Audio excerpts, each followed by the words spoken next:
नमस्कार. मी प्रांजली, एक professional psychological counsellor, त्याचप्रमाणे लाईफ कोच. आज आपण व्यसनाधीन व्यसनाधीन हो, आजची पिढी व्यसनाधीन झाली आहे का, या गंभीर विषयावर चर्चा करणार आहोत. विषय हा सगळ्यांच्या जिव्हारी लागणारा आणि सगळ्यांना कुठेतरी कनेक्ट होणारा आहे. तर पहिला प्रश्न येतो की व्यसन म्हणजे काय. आणि त्याही आधी, जर प्रत्येक व्यक्ती आज व्यसनाधीन झालेला आहे का, तर मी याचं उत्तर हो असं म्हणेन.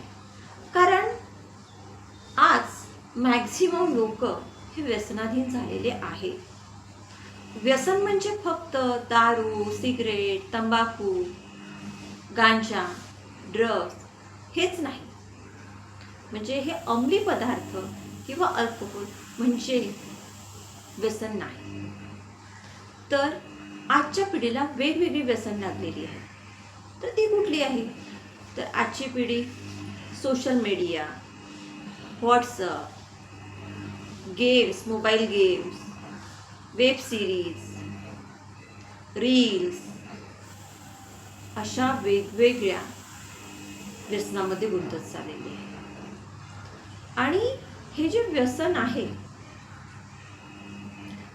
ते व्यसन इतकं सहजतेने लागतं की खूप. म्हणजे आपण बघितलंय की लहान मुलापासून ते अगदी वृद्ध व्यक्तीपर्यंत या व्यसनाने लोकांना ग्रासलेलं आहे. मग हे व्यसन कसं लागतं? सहज लागतं का? तर नाही. बरेचदा आपण बघितलं आहे. त्याआधी आपण एक जाणून घेऊया की व्यसन म्हणजे काय. तर आपण खूपदा एखादा काहीतरी आपल्याला बघायचं असतं. कदाचित ते महत्त्वाचंही असू शकतं की आपल्याला एखादा एज्युकेशनल छोटीशी रील बघायची असेल किंवा काही, आणि आपण मोबाईल हातात घेतो, इंस्टाग्रामवर जातो किंवा कुठल्या तरी सर्चिंग याच्यावर जातो. आणि ते करताना इंस्टाग्राम ऑलरेडी आपल्या याच्यात असतं किंवा एखादी लिंक आपल्याला दिसते. आपण व्हॉट्सअप चेक करायला जातो, तिथे आपल्याला एखादी लिंक दिसते आणि आपण ती लिंक करतो आणि इंस्टावर जातो. 5 मिनिट आपण रील बघणार, 10 मिनिट आपण रील बघणार म्हणून आपण त्या इंस्टावर जातो. पण 2 तास कुठे निघून जातात हे आपल्याला कळत नाही. यालाच म्हणतात व्यसन. आणि हे आज आपल्या सभोवती लागलेलं आहे. मग हे जे काही मोबाईल आहे, लॅपटॉप आहे किंवा जे काही सोशल मीडिया आहे, हे वाईट आहे का? तर नाही. त्यावर आपण कंट्रोल करू शकत नाही, हा आपला प्रॉब्लेम आहे. मग ही व्यसनाला लागणारी मुलं किंवा व्यक्ती खरंच वाईट आहे का? तर नाही. ज्या काही या वस्तू आहेत त्या इतक्या अट्रॅक्टिव्ह आहे की त्या माणसांना इतकं गुंतवून ठेवतो की त्याचं त्यालाच कळत नाही. मग आपण दुसरीकडे जाऊया की आज सर्वात जास्त व्यसन कुठले आहेत की जे लोकांना लागलेले आहे. तर सगळ्यात पहिलं व्यसन आहे सोशल मीडिया. सोशल मीडियामध्ये सगळंच आलं. तुमचं इंस्टाग्राम आलं, फेसबुक आलं, व्हॉट्सअप आलं, एक्स आलं, सगळं आलं. हे आहे आपल्याला फेसबुकवर, इन्स्टावर हजारो फ्रेंड्स आहेत, पण एखादी मनातली गोष्ट बोलण्यासाठी जवळचा एकही मित्र नाही. त्यानंतर आहे की रील्स.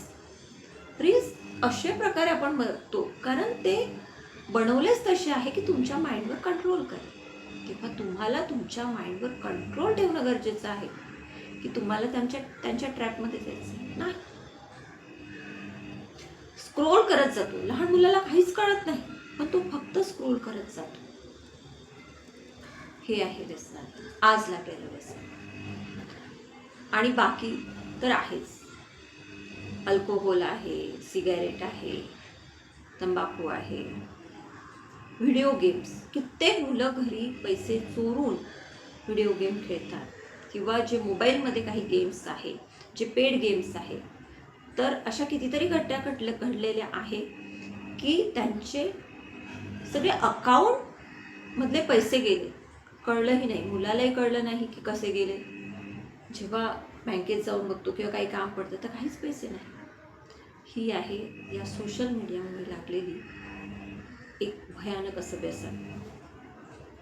मग आपण या व्यसन लागण्यामागे काय कारण आहे? व्यसन लागण्यामागे अनेक कारण आहे. एकटेपणा. आपण एकटेपणा घालवण्यासाठी मला खूप बोर वाटतंय, मला कंटाळा आलाय, मोबाईल उघडा, रील करा. खेळायला कोणी नाही आहे, व्हिडिओ गेम खेळा, मोबाईल गेम खेळा. भावना व्यक्त करायला कोणी नाही आहे, मग आपण त्या रील्समधून याच्यातून आपण त्या भावनांशी आपलं तुलना करतो, त्या आपल्याशी आपल्याला वाटायला लागतात. बरेचदा मित्रांचा प्रभाव, अरे काही नाही होत, कॉलेजमध्ये चालतंय, अरे काय आता कॉलेजमध्ये आहे का, जॉबवर लागल्यावर चालतंय, घे थोडेसे, एक घेऊन तरी बघ. अशा प्रकारे ते व्यसन हळूहळू कधी आपल्याला घेरून टाकतं कळतही नाही. तर बरेच जण आनंदात पार्टीज वगैरे करतात, त्यांना हळूहळू ते व्यसन लागतं. तर बरेच जण दुःखामध्ये, एकटेपणामुळे, नैराश्यामुळे व्यसनाच्या अधीन गेलेले आहे. एक गोष्ट लक्षात ठेवा, व्यसन हे अति श्रीमंतीने किंवा अति आनंदाने लागत नाही, तर बरेचदा ते दुःख पचवण्यासाठी लोक त्याचा सहारा घेतात. पण तो सहारा नाही आहे, तर तो तुम्हाला नष्ट करणारे एक भयंकर महासाप आहे. मग यामधून आपल्याला मार्ग काढायचा आहे. त्यासाठी आपल्याला काय करायला हवं? त्यासाठी आपल्याला आपल्या मनावर कंट्रोल ठेवणं गरजेचं आहे. आणि त्याचबरोबर एक पॅरेंट्सचे सुद्धा, म्हणजे वडीलधाऱ्या व्यक्तींचे सुद्धा. आता तुम्ही म्हणाल पॅरेंट्स काय करणार, मुलगा तो कॉलेजला जातो, आता काय आई वडील त्याला सांगणार? हो, जरी तुमच्याकडून चुका झाल्या असेल, जरी तुमच्या मुलांसोबत तुमची अटॅचमेंट झाली नसेल, तर ती आत्ता तरी तयार करण्याचा प्रयत्न करा. आत्ता होणं खूप कठीण आहे, पण आपल्या मुलांना जेव्हा असं वाटते की माझी आई वडील यांचा माझ्यावर विश्वास आहे, की त्यांचा विश्वासघात करणार नाही, मला काहीतरी प्रॉब्लेम झाला तर माझे आई वडील माझ्यासोबत आहे, ही शाश्वती जेव्हा त्यांना येते, ज्यावेळेस तुम्ही तुमची 2 कामं बाजूला सारून तुमच्या मुलासोबत, तुमच्या मुलीसोबत एक संवाद साधता, त्यावेळेस तो तुमच्यावर ट्रस्ट ठेवतो, तुमच्या जवळ राहतो, तुमच्या आणि त्याची अटॅचमेंट होते. आपण फक्त मुलांना करेक्ट करण्यात जातो की किती मोबाईल बघतोय, काय गेम्स खेळतो आहे, काय एकटाच बसलेला असतो, पण आपण कधी कनेक्ट होतो का? करेक्ट करू नका, तर कनेक्ट व्हा.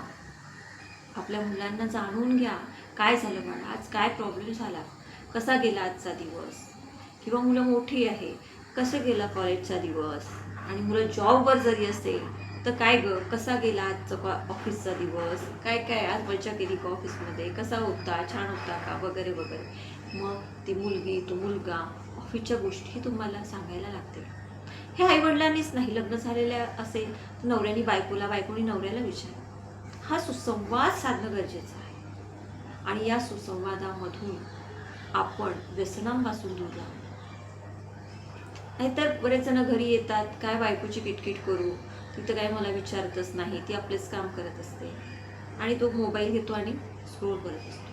ही सुरुवातीला सहज घेतलेला एक पर्याय हा कधी व्यसनाचा कन्व्हर्ट होतो हे आपल्याला कळत सुद्धा नाही. जर व्यसनापासून दूर राहायचं असेल तर आपल्याला आपल्या मनावर कंट्रोल ठेवणं आणि सुसंवाद साधणं हे खूप महत्त्वाचं आहे.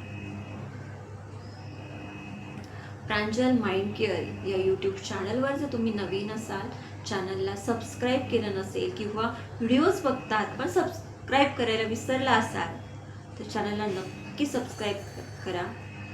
बेल आयकॉनला सुद्धा क्लिक करा, म्हणजे जर माझा जेव्हाही नवीन व्हिडिओ येतो तुम्हाला त्याचं नोटिफिकेशन येईल. आणि जर तुम्हाला नोटिफिकेशनचा त्रास वाटत असेल तर नका कळवा, बिकॉज हे तुमचं स्वातंत्र्य आहे. पण व्हिडिओला सबस्क्राईब नक्की करा. तुतास इथेच थांबूया.